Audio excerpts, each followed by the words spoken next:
All right, we are joined by the very talented Art Alexakis of Everclear here on the phone. And the crowd goes wild. Yay! All right. First of all, we have to ask. Seeing how it's very very cold, pretty much everywhere in the country. But I know you're a California guy. How's the weather out there? Well, to be honest with you, I'm technically on tour right now. I should be in San Francisco, but actually I'm in LA getting ready because there's a premiere tonight for a movie I was in, or I am in, called Wild with Reese Witherspoon and Laura Dern. So I'm in Los Angeles, and I think it's about 78 degrees, 80 degrees. It's pretty awesome.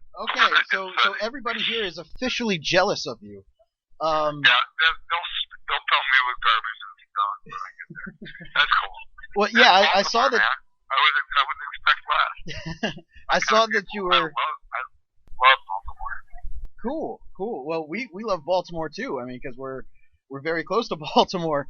I saw that you were in San Francisco last night, and you've got I think Napa Valley tomorrow.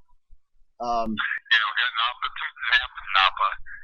tomorrow, and then Sacramento. So yeah, man, the show last night was phenomenal. Social media just went crazy on it. It's great. It was a lot of fun. So on this solo tour that you're doing right now, are you mostly playing Everclear songs but sort of reinterpreted for one person, or are you teasing people with anything off of Black is the New Black? Yes. Yes. Good. I love doing old songs. I don't think I'm reinterpreting them. I think I'm doing them more how they were written. You know, I think you're getting to before the production and before they were recorded, before the other guys came in. Yeah, that's what you're getting. And I'm doing a couple songs off the new album, and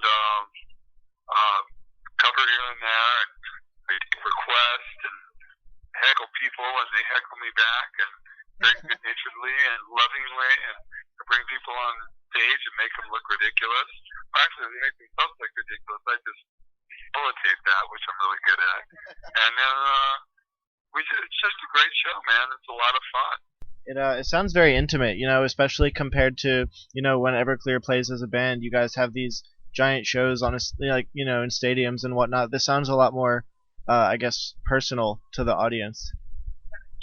Yeah, it is personal. We play bigger venues with Everclear, but even with Everclear, I don't like the huge places. I like about 1,000 to 2,000 people. I can still see people's faces. Interact. It's fun, but in this, when you got like 200 people, 300 people, it's fun.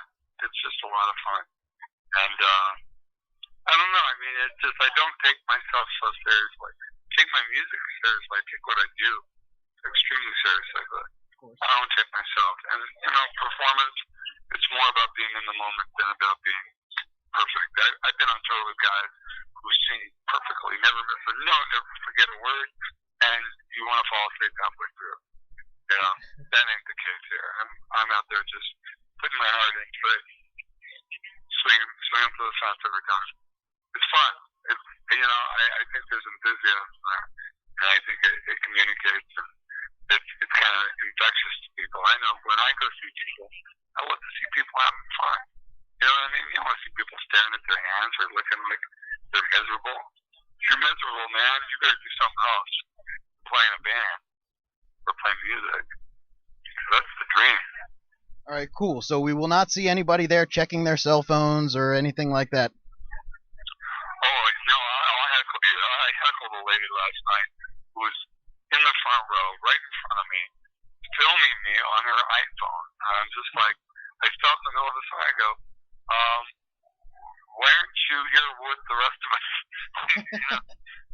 She's like, oh no, I've got two phones. I go, what if your kid calls? What if your kid fell on a sinkhole? That's just me, sinkholes. I got infatuated with sinkhole. Anyway, she had two phones. Really? Two phones? Really? Yeah, I've always been under the impression that on at a concert, you don't need a phone, you just need a lighter. Thank you. Thank you. Someone told me today that there's bands that will tell you not to raise your cell phone stuff because it gets in people's ways. And I understand that because it's nothing worse. You think you got a good space on the floor, and then some knucklehead puts his iPhone 6 Plus up there and blocks out the sun so you can't see. You know? Yeah. I don't even know why people take photos or take videos of concerts, because it's never the same as being there, and being there is so much better than seeing a recording of it, that I don't know why you would want to make a recording instead of just be there. I totally agree. You know what I think it is? I think it's like some badge of honor to show that they're not total numbskulls and they actually have a life and get out and do things. Look, I did this cool thing. And I think that's what it is, really. And it's like validation of some sort. Really, I mean, it's just like, man, be in the moment. Just pay attention here. If you want to take a picture of me after the show for whatever reason, you want a picture of a creepy old man with blonde hair and 2 tattoos, cool. I'll take a picture with you, no problem. But during the show, man, just be in it. Be part of it. It's kind of weird. Cool. Well, now I'm from back before the age of cell phones. Back when you guys were playing at the big shows we had here, like the HF festivals. And you're playing here in Baltimore on Tuesday, December 2nd, along with Jimmy Haha of Jimmy's Chicken Shack. Have you ever worked with him before? My buddy. I've known Jimmy for a long time. We've written songs together. It's gonna be fun. Cool. Well, will we expect to hear that, or are you gonna leave us hanging? Or? If Jimmy wants to do it, I gotta bone up on it. But maybe. All right, cool. That would be very awesome. We also know that you've been doing the the 90s revival or throwback, what have you, the summer concerts, right, with Eve 6 and Space Hog? Okay, well, that was the 3rd year, and it's not really a revival or a throwback. It's the 90s alternative showcase of bands that not only had big hits back in the 90s, but are still real bands. If it was more of a revival thing, then it'd be, getting the guys who are just sitting home, getting fat like Jabba the Hutt, living off their royalty checks, and, come out and play the hits every year. That's not the deal. My criteria is you gotta be a band, still has a fire in your belly, still making records, still touring, still doing that, because that's interesting and that's great. And you get to play the hits the way they sound, no hippie jam band medleys, So, no, pardon me. Yeah, it's called Summerland. I do it every year, and I just found out that I just confirmed all the bands, and I'm gonna make an announcement probably in the next week or so about what the bands are. Very cool, very cool. And we know that you're still touring. You're still, well, of course you're still touring, but you're also still making records. Black is the New Black is due out, I believe, spring of next year. And I saw that everybody who buys a ticket for this for this tour that you've got here, the solo tour, is getting a free download of the first single off that album. Can you tell us a little about that? Yeah, that's true. If you come to the show, we give you a drop card so you can download the single. Just go to the merch booth and you'll get a free single. That's called The Man Broken Heart. Yeah. Very cool. So not only do you get a show, you get a song that you can take with you. Yeah, and we're doing a VIP thing that's really cool through Pledge Music. We're selling our record on Pledge Music this time around, and then we're putting it out on the end, a very cool indie label from that's in Brooklyn that distributes through Warner Brothers, and we're doing a VIP for the solo tour that you come see a song at Soundcheck, have dinner with me, and listen to the brand new album before anybody else does. It's pretty cool. That's awesome. People go looking out on it. Like, yeah, they get there before anybody else. Kind of cool. What do you expect that to be like when you're just gonna have dinner with, people who you've never met before, who like your music and everything? I did it last night. It was actually really cool. I've done it the last couple of days. I was just asking a lot of questions, and that's what I'm doing. I'm just answering questions. And, I ask questions about their life. Just people having dinner and I mean, they're fans, or they wouldn't, do this, or they wouldn't want to hear the record. But, I think it goes by really quick. It's kind of hard to sit there next to someone who just did something and is like, okay, give me feedback code. I'm not doing that. I'm just like, listen to it. If you want to stop. You can talk about that last song. If you want to hear another song again, you can do that too. It's pretty low key, man. I just want people to get value. That's the whole thing behind the Summerland tour. You got 4 bands, 3 hours, low ticket price, average ticket price is $25-$30, and just a lot of hits, a lot of fun, a lot of sing along. I mean, if you're not having fun, you got to do something else. So I just try to make things fun. Cool. Well, I know, especially the low ticket price, that definitely appeals to us as college students. Absolutely, it appeals to everybody. Trust me. I have a daughter who just graduated college, and it appeals to me. So we're all in the same boat there. I wanted to ask you about Black is the New Black. How do you sort of see it fitting in as like in the progression of the music that you've written? Like what? I guess how is this the next step? Like what? How should we see it as a development? Well, it's funny. I mean, when you first listen to it, you're like, wow, there's some really different stuff. It sounds very contemporary with production. But at the same time, it's like it has roots in like our first 2 albums ever, World of Noise and Sparkle and Fade, because it's so guitar driven, it's so loud, no ballads. It's just pretty close to the wall. I don't know if I can say that. I'm sorry. No, it's all right. You can say whatever you want. No, I know you guys are being watched over by the man. Yeah, but we have magic editing software that can. I know. I just don't know if I can't say that word. Sometimes you can't. But that's interesting. I think the answer to that question is going to be what other people think. I think it's a great record. I think might be one of the best records I've ever made. Seriously, and this guy said that last night. This guy was a huge Sparkle and Fade fan. He's like, wow, can I get a copy of that? I go, sure, when it comes out. Buy it. Knucklehead. I'm giving you a copy of the record right now.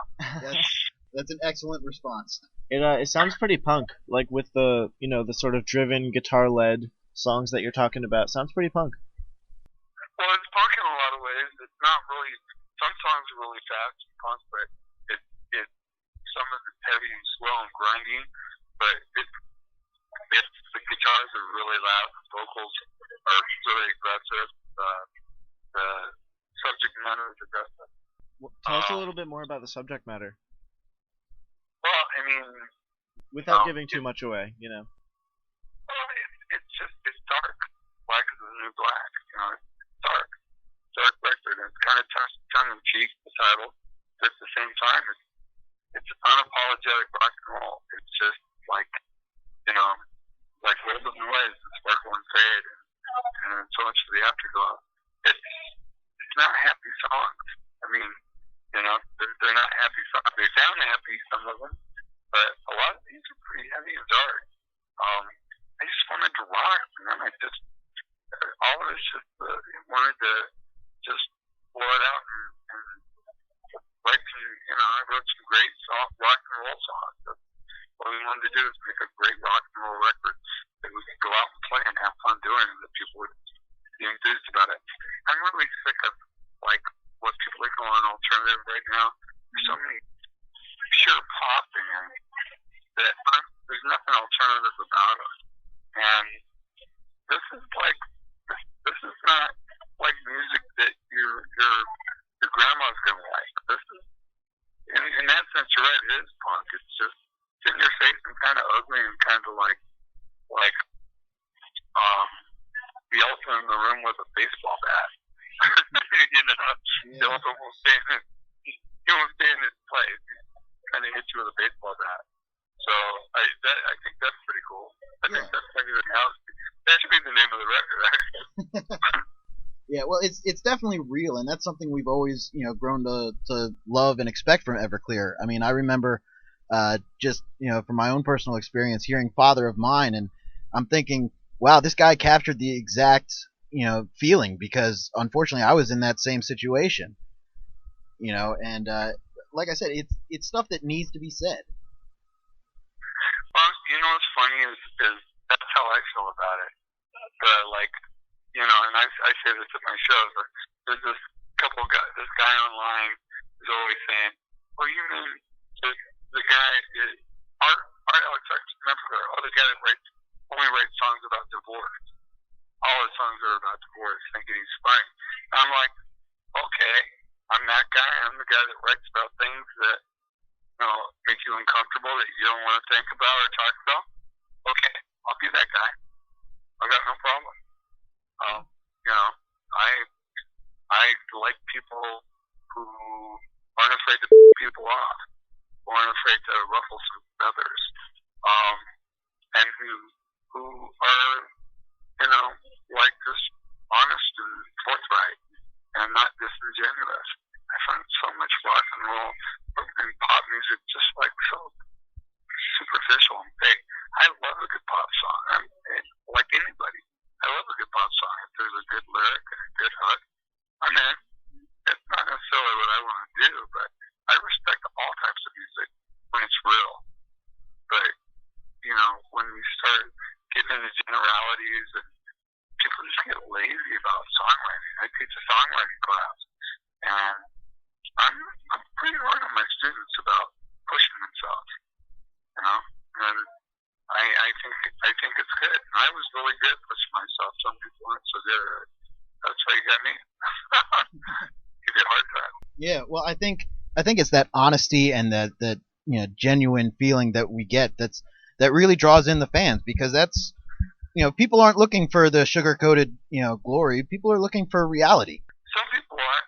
I think some people want the sugar-coated thing that just sounds like everything else and just kind of fades into the background, so they don't have to think about it.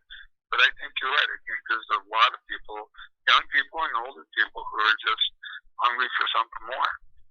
And I think there's a lot of young hard rock bands that are coming up and pushing the boundaries. And I'm hoping there's going to be a renaissance of rock. That's what I'd like to see. All right, cool. Now we've got a couple more questions for you, just very quickly.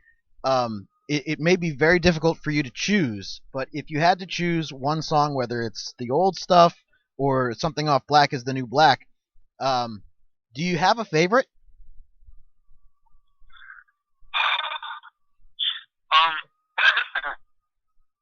Not really. I mean, Learning How to Smile is one of my favorites. Summerland is a song I'm very proud of. There's songs on every record that I think are pretty great. But on the new record, I love the new single, "The Man Who Broke His Own Heart," but I really like the first song too, the album opener, which is called "Sugar Noise." It's a rocker, man. Just like and it's a great album opener. It just kind of hits you right in the teeth, builds up, and just kind of lets go. So, I love all my babies equally. But answer. that's not true. I love some of them better than that. Not my real children. They're both. I love both. But yeah. I mean, that's a hard question. That's a hard question. I don't mean to be vague, but I just kind of hard. I don't know that I can answer that. It's okay. I didn't really expect an answer. Well, I could just go to hell. I'd like to know what you've been listening to lately that you have enjoyed. Like, I guess in terms of contemporary rock and roll. Okay. Really like Royal Blood. Okay. I really like another band from the UK called the Virgin Marys. I like them a lot. Okay. I like more contemporary commercial rock band. I really like Pretty Reckless. I think she's got a great voice. She's great. I like Tera. I'm really liking rock bands right now. On the pop tip of it, I like Luminaires. I like some of those songs. I like some of those bands, but for the most part, right now I'm really excited by bands we're breathing fresh air into rock and roll and trying to do something a little bit different and make it sound like them. And touching all bases and just being really emotional and exciting and enthusiastic. That's rock and roll. I mean, sitting there being big and cool and hipster doesn't really work for me. So, all right, cool. Now I know you're a big, you're a big fan of groups like the Pixies or Bruce Springsteen, Elvis Costello. But those newer bands that you listed, have they had any influence in the new record, Black is the New Black? No, not really. I mean, it's funny. The guys that produced this record with me, Carson Slovak and Ben McFarland, these are two kids who are much younger than me, and they produce a lot of like pretty much screamo metal bands and make them sound really good. But I was referred to them by Chad Taylor from the band Live, and they actually worked on as engineers on the new Live record that just came out, and we did it at Live's new studio in York, Pennsylvania. And these kids recorded it, mixed it with me, and produced it with me, and it just sounds big and heavy and but still fresh, and it doesn't sound too produced to me. It sounds great. So, and not really. I can't say I've been influenced by any contemporary bands.